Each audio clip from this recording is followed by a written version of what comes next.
The smell of hot chocolate is in the air, Hallmark is on the TV, and mothers are frantically trying to finish their last-minute shopping. Know what that means? It's Christmas time, and people are going into debt to get gifts they can't afford. Today I want to talk about buy now, pay later and how it's taken over the Christmas holiday. I hope you enjoy the video.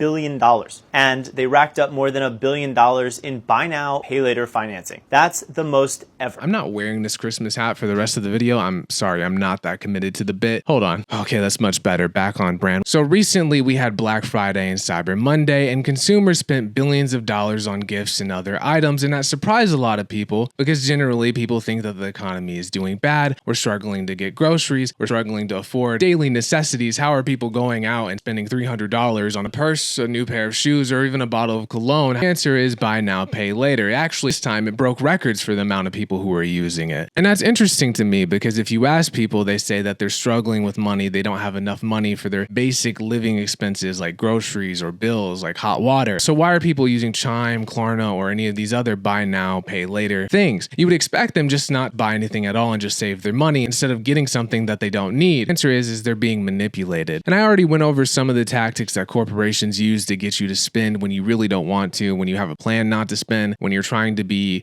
financially responsible, all the mental manipulations that get you to spend money. So this is kind of a follow-up to that video, but I didn't really focus on the buy now, pay later, and it's a totally separate thing that I think deserves its very own video. And with all these new people using buy now and pay later apps, I think it's worth going over because 21% of people on Cyber Monday used some form of buy now and pay later. That's a whole bunch of new people who never used it before, or because when you look online, you see people saying they owe 15 payments to Klarna, they owe 10 payments to Affirm, how they're thousands of dollars in debt because they missed one payment, and then it started to snowball into a debt feedback loop, and now they're trapped in debt. And I want to say at the start, I don't think it's inherently bad to use these apps. After all, I've used them to buy a new laptop, so I'd be a hypocrite to say, actually, you should never use Affirm. You should only get things that you can afford in that moment. That's not real life, and it's not really practical, people. I needed to get a new laptop. My last one was barely working, yada yada, horrible quality, already went over it. My situation is kind of different though because Amazon's pay in 4 is weird. Like I had to put a down payment on my laptop already, so my laptop is mostly paid off. And the reason I bring up that example is to show you my main problem with these apps. It's the lack of transparency. I have no idea why I was offered this deal by Amazon, the payment plan. I have no idea why I was accepted. I have friends who are creators who have also tried these apps, Affirm, Klarna, and they've been rejected even though they have decent amount of income. The reason I bring that up is there's no way to really tell the reason that they got rejected. It could be because their payment history is irregular, so it's not stable, so the algorithm just rejects them outright. But there's really no way of knowing that, and that becomes a problem, like I discussed in my last video. It sounds good on paper to have a specific plan tailored to you, whether they accept you, whether they offer 0% interest rate, whatever, it sounds good on paper. But if you can't compare the prices or the payment plans, you have no idea of knowing whether it's fair or not. It could be entirely possible that Amazon offered me the payment plan because they think that I'm good with money, I'm good with budgeting, or they knew that I was in desperate need of a laptop to do these videos and to finish my college degree. And it could be entirely possible that Affirm and Klarna are actually punishing people who are good with money by offering them worse deals on paper because they want people who make bad financial decisions to spend on the app so they can make more money. I don't know if that's true. It's impossible to say if it's true because there's no transparency around it. The limited amount of data that we do have tells us that the people who are making the most sound financial decisions are not the people who are taking out the most loans. Secondly, the people who are using these apps usually don't just take out one loan at one time. It's usually a lot. It's even more concerning because I've seen so many comments online of people saying, why do I have $4,000 in spending limit? I make almost no money. Why are you giving me so much to spend? I'm not going to do a payment plan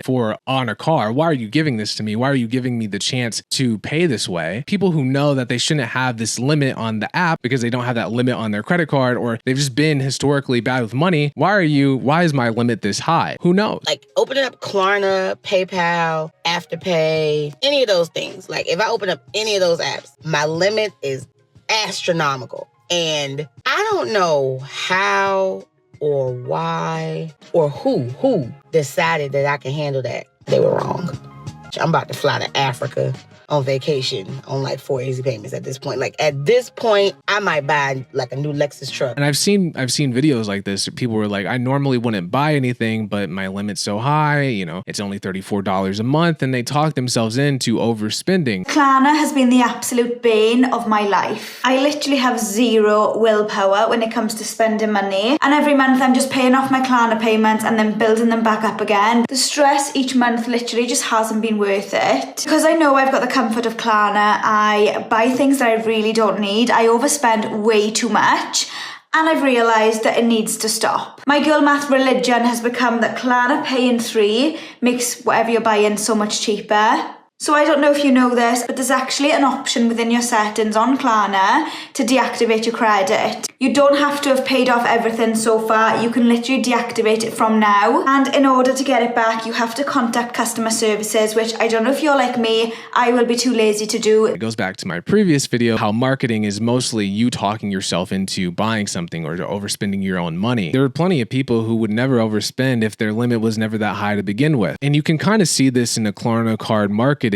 The marketing is mostly for women who are married because they largely handle the budget finances. And it's really easy around the holidays, especially Christmas, to make people feel like they are a bad parent or a bad mother because they can't afford gifts for their kid. And the way that they frame it is so powerful, it's almost impossible to talk people out of it. Like, hey, you want to be a good mother. Hey, here's a card that can do it, and you don't even have to pay for it right now. You can pay for it later and be an amazing mother or an amazing husband or whatever. That message is so powerful to people. That feeling of being a good parent is overwhelming to a lot of people, which is why you see these videos of people saying like, oh, I just spent $5,000 on Klarna, $5,000 on Affirm to get my loved one's Christmas gift. Now, people, this is an ad. Which is gift giving. So I love to spoil the people around me. I'm sure a lot of you guys love to do the same, and I know how tough it is in this current economy. That's why I love Klarna's Pay in 4. It makes gift giving so accessible. The best way to avoid that, I think, is to budget early and to not be in the situation where you feel like you need to overspend to be a good parent, if that makes sense. I don't think the personalization of deals is a good thing. And that's one of the reasons I argue that credit cards are better, because credit cards don't really have that. And I have my problems with credit cards too, but the difference is that credit card is way harder to sign up for.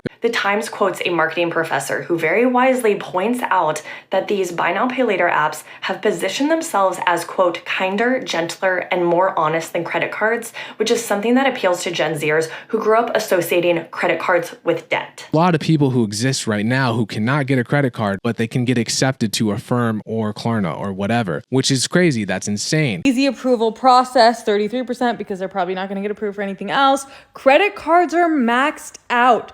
33% of buy now, pay laters, a third, are getting this because their credit cards are maxed out. Babes, if your credit cards are maxed out, this should be a sign you shouldn't be doing this. But secondly, also, credit card companies don't know, oh, my wife is mad at me. I should buy her a gift so she's happy. Like, that's not a real thing. They don't know that. And even if they did, it'd be way harder to sell you on that because there's a lot of friction. On these apps, there's not a lot of friction. The algorithm, whatever they're using, can tell like, oh, you're in a fight with your girlfriend? Hey, buy her this. You don't even have to pay right now. Remember, money solves everything. It'll be perfectly fine. The problem will go away. The credit card companies don't know that. People realize how much external forces impact their financial decisions. So much of our money decisions are made almost on autopilot, and they're often just like sneakily guided by these like forces that we don't even realize are impacting us. And buy now, pay later takes perfect advantage of those psychological effects and often pushes people to buy things they don't need, spend more money than they intended to, and then be in debt. Research also shows that shoppers are 9% more likely to make purchases and spend 10% more when using buy now, pay laters.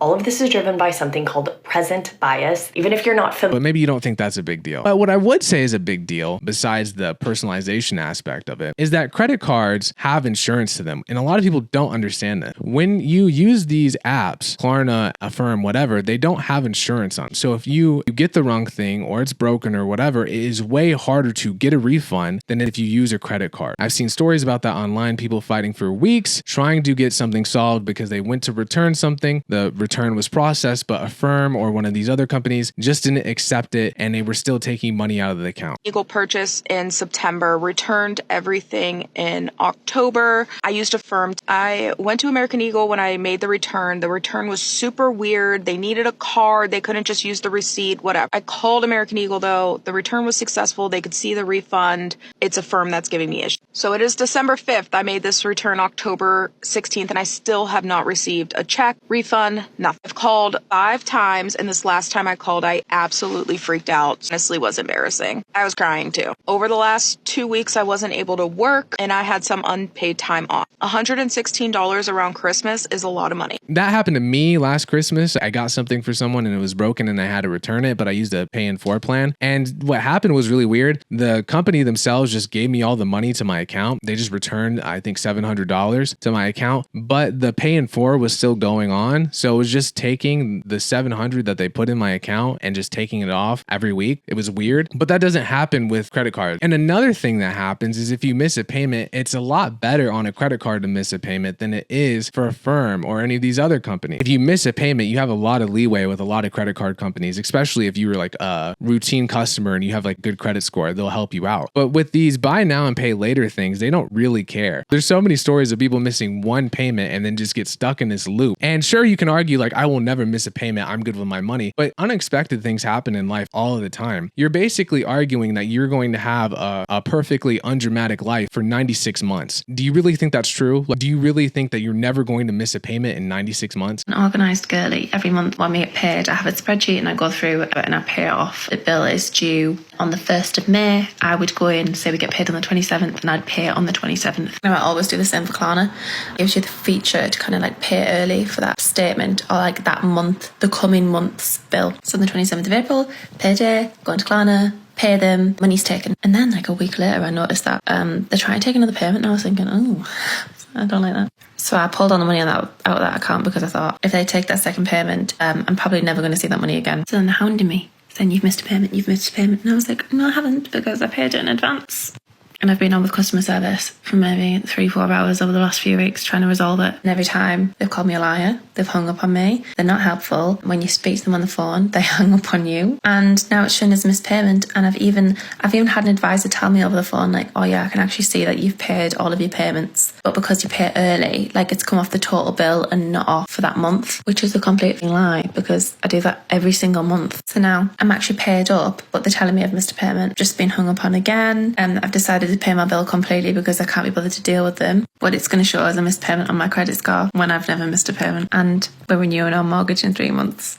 So that's amazing. Another thing is that the plans are variable. So at the beginning, and we have no transparency, it could be that you have 0% interest on your plan and you have 0% interest for 99% of your plan. But then they get you on the one plan that is not 0% interest. And most people do not read the fine details of what it's actually asking. And they just hit click, next, buy. I've already did this 1,000 times. I don't need to reread it. And then that starts to loop that way. That's not a thing on credit card. Well, it depends on the card that you have, but it's not changing per item that you buy. That's not a real thing. One person on Reddit, he spent $600. He paid off $580, I think, and he had only $20 left. He missed that one payment. He called them to make sure the payment went through or whatever, and they were like, yeah, or whatever. But it actually didn't. He had more fees that were backlogged that he couldn't pay for, and then he ended up being in debt like $400 extra just because of one mistake that he didn't pay $20. It happens. It's easy to happen to anyone. There's again the transparency. You don't know if you were offered that deal because they're betting that you're gonna make a mistake. I think credit cards have a lot of problems. I really do. I think buy now and pay later is more similar to a payday loan than it is to a credit card. With a credit card, not everyone can get one. It's harder to get one. And when you fail, it's more reasonable to get out of credit card debt than it is to get out of buy now and pay later debt. So people should be aware of that. Anyway, I hope you enjoy the video. Click here for the next one. Have a great day. Peace.